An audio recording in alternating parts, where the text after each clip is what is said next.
Thank you, Mr. Speaker. Colleagues, Senate Bill 846A comes to the floor with unanimous support from the House Judiciary Committee, the Senate Judiciary Committee, and it came off the Senate floor with unanimous support. So, colleagues, I was recently at a reception and someone came up to me asking about this bill.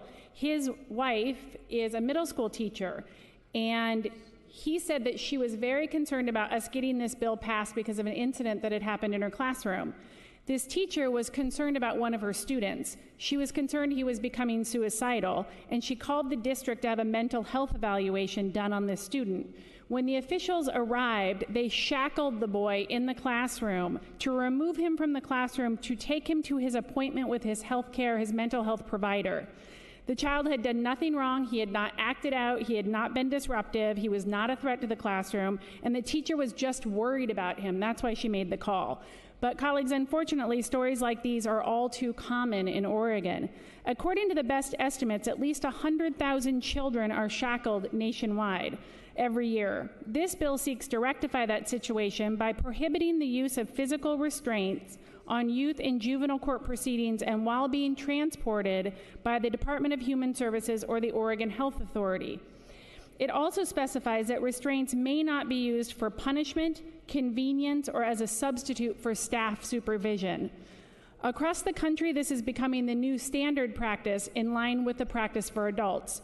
Since 2014, 10 states have passed legislation ending this practice, while another 13 have either passed legislation or have changed their practices through rule or case law. For perspective on this and how this is implemented, in Miami-Dade County, they ended the practice in 2006. Since that time, more than 25,000 children have appeared in their juvenile court without injury or escape.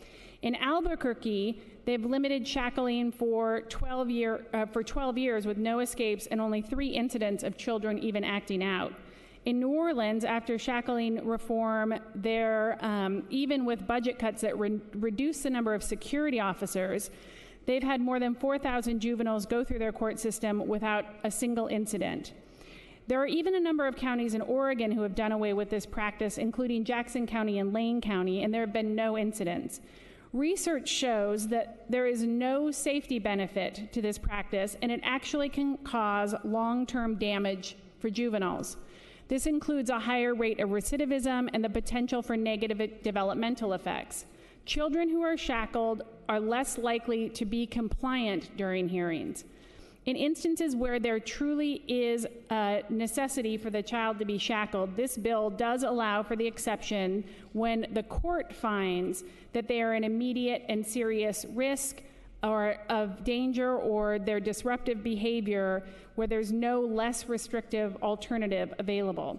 I believe this is an important step for our state. It brings us in line with the new nationally accepted standards and moves our juvenile justice system forward in a positive manner, and I urge an aye vote.